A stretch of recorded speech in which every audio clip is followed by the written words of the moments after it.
Okay. క్రీస్తునందు ప్రియమైనటువంటి దేవుని బిడ్డలారా, మన జీవిత ప్రయాణంలో మరి యొక్క శుక్రవార దినాన ప్రార్థనా విజ్ఞాపనల కొరకు ఈ జూమ్ మీటింగ్ ద్వారా మనందరం కలుసుకోవటం జరిగింది. మంచిది. ప్రార్థనా విజ్ఞాపనలకు కూడి వచ్చినటువంటి మనము గ్రహించవలసినటువంటి ప్రాముఖ్యమైనటువంటి విషయం ఏంటంటే వాక్యము. ప్రార్థనలకు వెళుతున్నటువంటి ప్రార్థనలు చేయటానికి కూడి వచ్చిన మనకు ఈ సమయంలో వాక్యం అవసరమా అని అంటే తప్పకుండా 100% వాక్యము చాలా అవసరం. ఎందుకు అవసరము అని అంటే ప్రార్థించటానికి వచ్చినటువంటి మన హృదయాలు ఎలా ఉంటే దేవుడు మన ప్రార్థనలు అంగీకరిస్తాడు.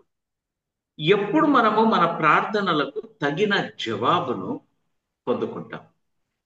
ఈ విషయాలు తెలియకుండా ప్రభు సన్నిధిలో ఎంత గోజాడినా మన జీవితాల్లో మార్పు రానంత వరకు ఆయన వినడు. కాబట్టి వాక్యం యొక్క ఆవశ్యకత ఎంతైనా ఉంది. ప్రార్థన కూడి వచ్చినప్పుడు మీరు చాలా గమనిస్తే ఏ కూడికలో అయినా సరే ప్రార్థన కొరకు వచ్చినటువంటి మీటింగ్స్ లో తప్పకుండా వాక్యము మినిమం 10 నిమిషాలన్నా ఉంటుంది. ప్రార్థనలు అనేకములు ఉండొచ్చు, కానీ వాక్యం మాత్రం చెప్పేవారు చాలా జాగ్రత్తగా 10 నిమిషాలైనా చక్కని వాక్యాన్ని ప్రకటించటం వింటూ ఉంటాం. ఎందుకంటే హెచ్చరికలు లేకపోతే దిద్దుబాటు, ఎలా ప్రార్థించాలి, ఏ ప్రార్థన ఆయన అంగీకరించేవాడుగా ఉన్నాడు అన్నటువంటి విషయాలు మనం గ్రహించుకోవటం చాలా ఆవశ్యకం. అందుకే ఈ దినము ప్రభు మనకు కొన్ని మాటలు సెలవిచ్చటానికి అనుమతించాడు. ఆయన అనుమతిస్తేనే మనందరం వచ్చాం. నేను ఇక్కడికి వాక్యం చెప్పడానికి వచ్చానని నేను అనుకుంటే ఇది శుద్ధ తప్పు. ఆయన అనుమతి ఇచ్చాడు కాబట్టే మనం ఈ రీతిగా కూడుకున్నాం. కాబట్టి ఆయన అనుమతి ప్రకారంగా ఈ దినము వాక్యం కొరకు ఆయన ఏది మాట్లాడాలని ఇష్టపడుతున్నాడో గమనించినట్లయితే 1 సమూయేలు గ్రంథము 7వ అధ్యాయంలో కొన్ని ప్రాముఖ్యమైనటువంటి మాటలు ఉన్నాయి. మొట్టమొదటిగా 9వ వచనాన్ని నేను చదువుతాను, జాగ్రత్తగా గమనిద్దాం. 1 సమూయేలు గ్రంథము 7వ అధ్యాయము 9వ వచనాన్ని నేను చదువుతున్నాను. అందరూ కూడా జాగ్రత్తగా వినండి, చూడండి. సమూయేలు పాలు విడువని ఒక గొర్రె పిల్లను తెచ్చి యెహోవాకు సర్వాంగ బలిగా అర్పించి ఇశ్రాయేలీయుల పక్షమున యెహోవాను ప్రార్థన చేయగా యెహోవా అతని ప్రార్థన అంగీకరించెను. ఎంత చక్కని 2 విషయాలు ఇక్కడ స్పష్టంగా ఉన్నాయి. సమూయేలు ప్రార్థనకు వచ్చాడు, సర్వాంగ బలిని అర్పించి వచ్చాడు. సర్వాంగ బలులు అనేకములు ఉన్నాయి. అట్టి బలుల్లో ప్రార్థన కొరకు వచ్చినటువంటి వారు అర్పించవలసినటువంటి బలి సర్వాంగ బలి. అది కూడా ఎలాంటిది తీసుకొచ్చాడంట? పాలు విడువని ఒక గొర్రె పిల్లను అర్పించాడు బలిగా. అర్పించిన తరువాత ఆయన చేసినటువంటిది ఏంటి అని అంటే ఇశ్రాయేలీయుల పక్షమున యెహోవాకు ప్రార్థన చేస్తూ ఉన్నాడు. కూడి వచ్చిన మనం కూడా అనేక మంది ప్రార్థనలు మనకు విజ్ఞాపన చేయమని ఇస్తే వాటి విషయంలో మనందరము ప్రార్థన చేయటానికి వచ్చాము. ఇది గమనించండి. ఎవరి పక్షముననో మనము ప్రార్థన చేయటానికి వచ్చాం. కాబట్టి గ్రహించవలసిన విషయం, ఎవరికి ప్రార్థన చేస్తున్నాము అన్నటువంటిది ఇక్కడ సమూయేలు ద్వారా మనకు చక్కగా అర్థమవుతుంది. ఎవరికి ప్రార్థన చేయాలంటే యెహోవా తండ్రికి సమూయేలు ప్రార్థన చేసినట్లుగా చెబుతూ ఉన్నారు. మనం మన ప్రభు అయిన క్రీస్తుకు ప్రార్థన చేయవలసినటువంటి వారంగా ఉన్నాము. ఎలా అంటే పరిశుద్ధ ఆత్మ చేత ప్రేరేపించబడినటువంటి వారమై క్రీస్తుకు ప్రార్థన చేస్తూ ఆ ప్రార్థనను తండ్రికి సమర్పించాలి. తండ్రి, కుమార, పరిశుద్ధాత్మ పేరట మనం ప్రార్థించవలసినటువంటి వారంగా ఉన్నాం. ఇది మొట్టమొదటి విషయం మనం గ్రహించవలసింది. ఇక లోపలికి త్వరగా మనం లోపలికి వెళ్తే ఐ థింక్ నేను అనుకుంటాను 10 నిమిషాల్లో ముగించుకుందాం. ఎందుకంటే కొన్ని కంప్లైంట్స్ ఉన్నాయి, 10-10:30 అవుతుంది అని. కాబట్టి వాక్యం నేను చాలా త్వరగా ముగించడానికి చూస్తాం. మొట్టమొదటిగా 7వ అధ్యాయంలో మొదటి వచనాన్ని మనం జాగ్రత్తగా గమనించినట్లయితే, అంతటా కిర్యత్యారీము వారు వచ్చి యెహోవా మందసమును తీసుకొని పోయి కొండ యందుండే అబీనాదాబు ఇంట చేర్చి. ఏం పోగొట్టుకున్నారు వారంటే, ఇశ్రాయేలీయుల మధ్యలో ఉండవలసినటువంటి నిబంధన మందసం ఇప్పుడు వారి మధ్యకు వచ్చింది. ఎక్కడ పోగొట్టుకున్నారు అంటే 4వ అధ్యాయంలో పోగొట్టుకున్నారు. 4వ అధ్యాయంలో వారు పోగొట్టుకున్నటువంటిది సమూయేలు ద్వారా. సమూయేలు గురించి 2 మాటలు చెప్పాలి నేను ఇక్కడ. బాలుడుగా ఉన్నటువంటి ఆయన 3వ అధ్యాయము 19వ వచనానికి వచ్చేసరికి సమూయేలు పెద్దవాడై అని ఉంది. ఇప్పుడు 3వ అధ్యాయానికి వచ్చేసరికి చివరి వచనం 19వ వచనంలో ఏమంటాడంటే, సమూయేలు పెద్దవాడు కాగా యెహోవా అతనికి తోడైనందున, యెహోవా అతనికి తోడై ఉన్నాడు, అందున అతని మాటలలో ఏదియు తప్పిపోలేదు. గమనించండి పిల్లలు, యెహోవా తోడై ఉన్నందున ప్రార్థించటానికి వచ్చిన మనకు కూడా పరిశుద్ధాత్మ శక్తి చాలా అవసరం. అది తోడై ఉంటేనే మన ప్రార్థన అంగీకృతముగా ఉంటుంది. అంత మాత్రమే కాదు, అట్టి ప్రార్థన అంగీకరించబడుతుంది. అంత మాత్రమే కాదు, మనము ప్రార్థించిన ప్రార్థన ఏది కూడా తప్పిపోదు. ఇది విషయాన్ని ఇక్కడ మనం గమనించాలి. అంత మాత్రమే కాకుండా కింద 20లో సమూయేలు యెహోవాకు ప్రవక్తగా స్థిరపడ్డాడు. మనము మన జీవితంలో పాప క్షమాపణ పొందుకున్నటువంటి మనం రక్షణలో స్థిరపడ్డామా లేదా? సమూయేలు ప్రవక్తగా స్థిరపడ్డాడని ప్రకటించబడింది. ఇక్కడ ప్రకటించబడింది, తెలియచేయబడింది.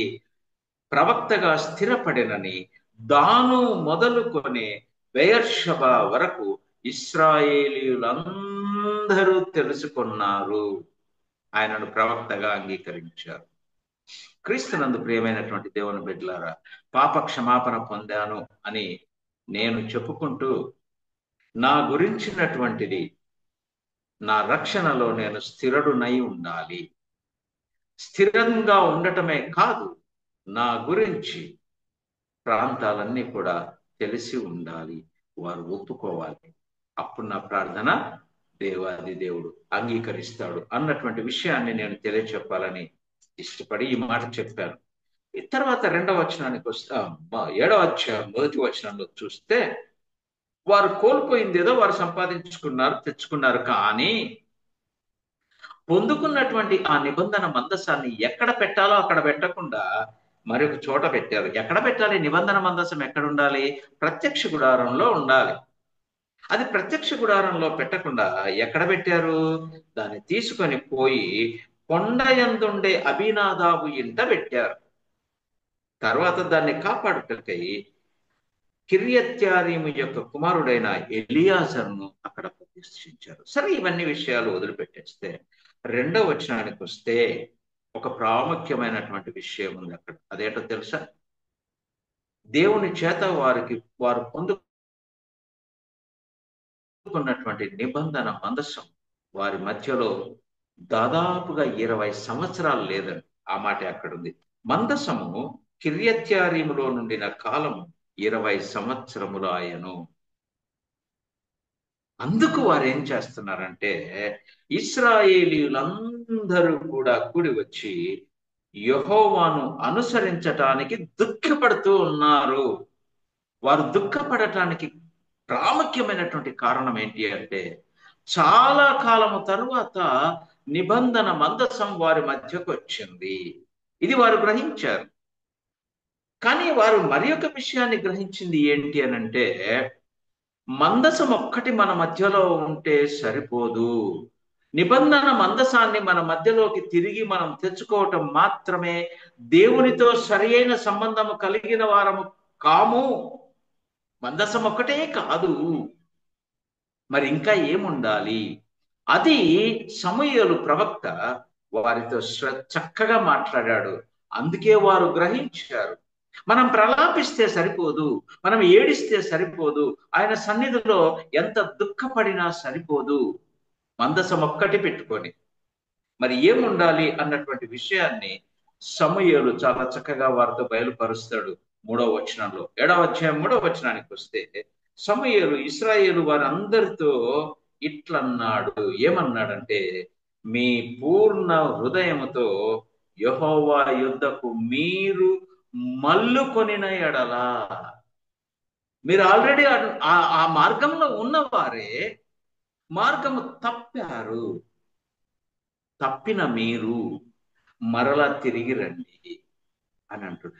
ఎలా రావాలి అనేది చాలా స్పష్టంగా చెప్తూ ఉన్నాడు. ఎలా రావాలి అంటున్నాడంటే, మీ పూర్ణ హృదయముతో. ఎక్కడికి రావాలి? యెహోవా యుద్ధకు మాత్రమే రావాలి. ఇశ్రాయేలీలు ప్రలాపించటానికి, దుఃఖించటానికి కారణం ఏంటో ముందుగా తెలుసుకుంటే మంచిది. ప్రార్థించటానికి వచ్చిన మనకు ఈ విషయాలన్నీ కూడా క్షుణ్ణంగా తెలిసి ఉండాలి. అప్పుడే మనం ప్రార్థించగలము. అప్పుడే మన ప్రార్థన దేవుడు అంగీకరిస్తాడు. కాబట్టి వాళ్ళు ప్రలాపించారు, దుఃఖించుచుండగా 2వ వచనంలో ఉంది. వారి దుఃఖానికి ప్రధానమైనటువంటి కారణం ఏంటి అని అంటే, వారు కలిగి ఉన్నటువంటి నగరాలు లేక పట్టణాలన్నీ కూడా శిథిలావస్థకు చేరుకున్నాయి. వారు కలిగి ఉన్న నగరాలు, పట్టణాలు అన్ని కూడా దాదాపుగా ఏ స్థితిలో ఉన్నాయంటే శిథిలావస్థ స్థితిలో ఉన్నాయి. దేవుని చేత ఏర్పాటు చేయబడినటువంటి జనాంగము, దేవుని చేత పేరు పట్టి పిలువబడిన జనాంగము, దేవుడు ప్రత్యేకపరచుకున్నటువంటి జనాంగము, శ్రేష్టమైనటువంటి జనాంగం, వారు కలిగి ఉన్న పట్టణాలు ఇప్పుడు ఎలా ఉన్నాయంటే శిథిలావస్థ స్థితిలో ఉన్నాయి. అందుకు వారు ప్రలాపిస్తూ ఉన్నారు. అంత మాత్రమే కాదండి, మరి ఒక ప్రాముఖ్యమైనటువంటి విషయం ఏంటి అనంటే, వారి సైన్యాలు, ఇశ్రాయేలీయులు కలిగి ఉన్నటువంటి సైన్యము అనేక యుద్ధాలు చేసి వేలకు వేల మంది హతులైరి, మరణించారు. ఒక్క మాట నేను మీకు చూపిస్తాను దీనికి సాక్ష్యంగా. 4వ అధ్యాయము 3వ వచనంలో చూస్తే, 4వ అధ్యాయము 3వ వచనంలో, కాబట్టి జనులు పాలెములోనికి తిరిగి రాక ఇశ్రాయేలీయుల పెద్దలు, యెహోవా నేడు మనలను ఫిలిష్తీయుల ముందర ఎందుకు ఓడించెను అని గ్రహించారు. అంత మాత్రమే కాకుండా పైన ఒక మాట చదివినట్లయితే, నిబంధన మందసము మరలా తెప్పించుకున్నారు, కానీ వేలకు వేల మంది చనిపోయినట్లుగా మనం చూస్తాం. దాదాపు కొన్ని 3 నుంచి 4 వేల మంది హతులైనట్లుగా అక్కడ చక్కగా వ్రాయబడింది. చెప్తానండి. 2వ వచనం, క్షమించండి, 4వ అధ్యాయం 2వ వచనంలో, ఫిలిష్తీయులు ఇశ్రాయేలీయుల మీద తమ్మును యుద్ధ పంతులుగా తీర్చుకొనగా వారు యుద్ధములో కలిసినప్పుడు, అంటే ఇశ్రాయేలీయులు ఒక చోట దిగారు, ఫిలిష్తీయులు కూడా వచ్చారు, పంక్తులుగా తీరారు, యుద్ధానికి రెడీగా ఉన్నారు. యుద్ధం ప్రారంభమైంది. ఆ యుద్ధములో ఏం జరిగింది అంటే, ఇశ్రాయేలీయులు ఫిలిష్తీయుల ఎదుట ఓడిపోయి యుద్ధ భూమిలోనే ఎక్కువ తక్కువ 4,000 మంది హతులైరి. ఇది ఒక యుద్ధమే. అలాగా అనేకమైనటువంటి యుద్ధాలు చేసి ఓటమి పాలై వారి సైన్యం అంతా నాశనమైపోయింది. అనేక మంది హతులయ్యారు. ఇది మరి ఒక కారణం. ఇశ్రాయేలీయుల సైన్యము ఓటమిని చవి చూడటం, ఓటమి పాలవ్వటం, ఇది దేవునికి అంగీకారం కాదు. కానీ వారికి అది జరిగింది వారి జీవితంలో. ఇది 2వ కారణం, వారు ప్రలాపించటానికి. ఇక 3వ అసలైన కారణం ఏంటి అనంటే, ఇప్పుడు వారు ఎవరి ఆధిపత్యంలో ఉన్నారంటే, సున్నతి లేని ఫిలిష్తీయుల ఆధిపత్యంలో వారి జీవితాలు కొనసాగుతూ ఉన్నాయి. దేవుని చేత ఏర్పాటు చేయబడినటువంటి ప్రజలు, దేవుని అధికారము కింద, ఆధిపత్యము కింద జీవితము కొనసాగించవలసినటువంటి ప్రజలు సున్నతి లేని ఫిలిస్తీయుల దగ్గర వారి ఆధిపత్యంలో జీవితాన్ని కొనసాగిస్తున్నారు. ఈ 3 కారణాలను బట్టి 7వ అధ్యాయంలో వారు ప్రలాపిస్తూ ఉన్నారు. మమ్మల్ని జ్ఞాపకం చేసుకోవాలి. అందుకే వారు అక్కడ ప్రార్థన మనవులు, ఎవరు మన గురించి ప్రార్థన చేయటానికి ఉన్నారు అని వెతికితే సమూయేలు వారికి దొరికాడు. ఆ సమూయేలే వారి జీవితంలో వారు కోల్పోయినటువంటి విషయాన్ని చెబుతూ ఏమంటున్నాడంటే 3వ వచనంలో, మీ పూర్ణ హృదయముతో, ఎలా రావాలంట? పూర్ణ హృదయంతో. కొదువ ఉండకూడదు. పర్ఫెక్ట్ గా, పూర్తిగా, అంగీకారంగా, పూర్ణ హృదయముతో. హృదయమే ఎందుకు అని అంటే ఇక్కడ మనం గమనించవలసింది, దేవునికి అంగీకారమైంది బాహ్యమైన జీవితం కాదు. నీవు ఎర్రగా ఉన్నావా, తెల్లగా ఉన్నావా, నల్లగా ఉన్నావా ఆయన చూడు. నీవు అందంగా ఉన్నావా, అందవిహీనంగా ఉన్నావా ఆయన చూడు. నీవు చదువుకున్నావా, నీకు చదువు రాదా ఆయన చూడు. నీవు చక్కని బట్టలు వేసుకున్నావా, నీవు లేదు దిగంబరిగా ఉన్నావా ఆయన చూడడు. నీ బాహ్యమైంది ఏది కూడా, నీవు ధనవంతుడివా బీదవాడివా, నీవు అర్హత కలిగిన వాడవా అర్హత లేని వాడవా, ఇటివి ఏవి కూడా ఆయన లెక్క పెట్టే దేవుడు కాదు. ఆయన బాహ్యాన్ని చూచేవాడు కాదు. మరి ఏది కావాలంటే ఆంతర్యము ఆయనకి ఇష్టమైనది. అదే హృదయం. అదే ఆయన కోరుకునేది. నీ పూర్ణ హృదయముతో నీవు నన్ను ఆరాధిస్తే చాలు. పూర్ణ హృదయము అన్నాడు. ఇందులో మరి ఎట్టిది కూడా ఉండదు. నేను ఇంతకుముందు కూడా చెబుతుంది, మనము సగము దేవునికి ఇస్తాం, సగము కొన్ని ఆశలకు ఇడిచిపెట్టేస్తాం. లోకాశలు కొన్ని ఉన్నాయి, అవి కలిగి ఉంటాం. అందులో నేను ఒకటి చెప్పాను, మనము దేవుణ్ణి ప్రేమించవలసినటువంటి మనం మన కుటుంబస్తుల్లో ఎవరినైనా ప్రేమించినా అది ఆయనకు ఆటంకమే, ఆయాసమే. నీ ప్రార్థన వినడు. ఇదికే బాహ్యాన్ని ఆయన ఇష్టపడేవాడు కాదు. ఆయన తప్పకుండా ఆంతర్యాన్ని మాత్రమే కోరుకునే దేవుడు. అందుకే మందసం ఒక్కటి కలిగి ఉంటే సరిపోదు. మన జీవితంలో ఏదో తక్కువైంది, అది ఆయనకు కావాలి. అదే ఏంటి అని అంటే ఆంతర్యం. ఇశ్రాయేలీయులు దేవుణ్ణి తిరస్కరించలేదండి.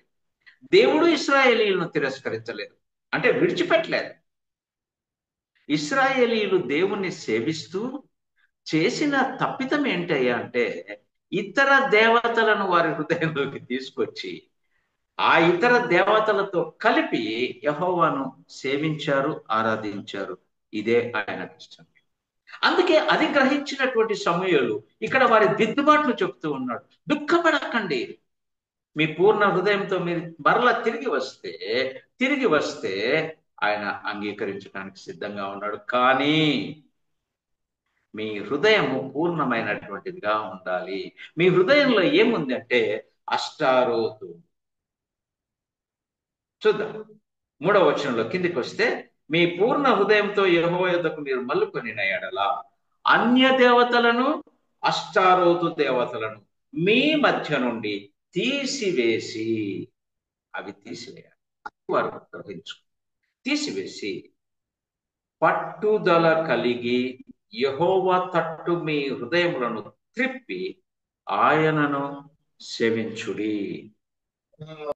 అక్కడ ఆయన ఇన్స్ట్రక్షన్ ఇస్తే, హెచ్చరిక చేస్తే 4వ వచనంలో పాపం ఇశ్రాయేలీయులు ఎంతగా ప్రలాపించారో, వారి ప్రలాపానికి మార్గము తెలిసినందున, వారు గ్రహించుకున్నందున ఏం చేశారంట, అంతటా ఇశ్రాయేలీయులు బయలు దేవతలను, అష్టారోతు దేవతలను తీసివేసి యెహోవాను మాత్రమే సేవించారు. యెహోవాను మాత్రమే సేవించారు. అందుకే సమూయేలు దేవుని సన్నిధిలో ఆ రీతిగా ప్రార్థించాడు. వారి పక్షమున, ఇశ్రాయేలీయుల పక్షమున ప్రార్థించాడు. ఆ ప్రార్థన యెహోవా అంగీకరించాడు. అంగీకరించిన తర్వాత జరిగింది ఏంటి అనంటే, ఇశ్రాయేలీయులు 11వ వచనం చదివితే, ఇశ్రాయేలీయులు మిస్పాలో నుండి బయలుదేరి బెత్కారా వరకు ఫిలిస్తీయులను తరిమి హతము చేసిరి. ప్రార్థనకు జవాబు దొరికింది. ఎప్పుడయ్యా అంటే అప్పుడే. కారణం ఏంటయ్యా అంటే ఇశ్రాయేలీలు గ్రహించుకున్నారు, మందసం ఒక్కటి ఉంటే సరిపోదు, మన జీవితం కూడా ఆయనకు ఎంతో ఇష్టమైంది. ఆ జీవితం అంటే ఏంటి అని అంటే ఆయన ఇష్టపడేది హృదయమే. ఆయనకిష్టమైంది హృదయమే. ఆయన అతిగా మనల్ని ప్రేమించేది, మన నుండి ప్రేమించేది దేన్ని అంటే మన హృదయాన్ని. అది సమర్పించాలి. అది సమర్పించటం మాత్రమే కాదు, మనలో కొన్ని అన్య దేవతలు ఉంటాయి. అష్టారోతు లాంటి వాళ్ళ దేవతలు ఉంటారు. వాటిని కూడా తీసివేయటం మాత్రమే కాదు, ఇది చేస్తే సరిపోదు, యెహోవాను మాత్రమే సేవించాలి. ప్రియమైనటువంటి దేవుని బిడ్డల కూడి వచ్చిన మనందరం ఈ శ్రేష్టమైనటువంటి మాటలు గ్రహింపు కలిగితే, దేవుడు నిజంగా నాతో ఈరోజు మాట్లాడాడు అని నీవు ఒప్పుకుంటే, ప్రార్థించటానికి ముందుగా మనం పూర్ణ హృదయంతో ఆయన సన్నిధికి వద్దాం. మనలో ఏమైనా అన్య దేవతలు లేకపోతే అన్య దేవుళ్ళు, అష్టారోతు దేవతలు వాటిని విడిచిపెడదాం. అంతేకాదు, యెహోవాను మాత్రమే కలిగి ఆయనను సేవిస్తూ ప్రార్థనలో ముందుకు సాగుదాం. అట్టి కృప దేవుడు మనందరికీ కూడా బహుగా అనుగ్రహించి ప్రార్థనలో ఏక మనసుతో ముందుకు సాగునట్లుగా ఆయన కృప మనకు విడుదల చేయును కాక. మహిమను విడచి మహిలోకి దిగి వచ్చి మార్గముగా మారి మనిషిగా మార్చావు. మహిని నీవు మాధుర్యముగా మార్చి మాదిరి చూపి మరో రూపమిచ్చావు. మహిమలో నేను మహిమను పొంద మహిమగా మార్చింది నీ కృప. ఎంత చక్కని పాట అండి. మహిమను విడిచి మహిలోకి దిగి వచ్చి, మహిలోకి అంటే భూమిలోకి దిగి వచ్చి మార్గముగా మారాడు, మనిషిగా మనల్ని మార్చాడు. మహిని విడిచి మాధుర్యముగా మార్చి మాదిరి చూపి మరో రూపం ఇచ్చాడు. ఆ రూపం ఏంటి? మహిమలో నేను ఉండాలని, మహిమను పొందాలని మహిమగా మార్చింది ఆయన కృప మాత్రమే. అట్టి కృపను పొందుకొని మన జీవితంలో మనకు ముందుకు సాగుతాం. దేవుడి కొద్ది మాటలు దీవించి మన జీవితంలో మనకు మార్పు దయచేయును గాక. ఆమేన్.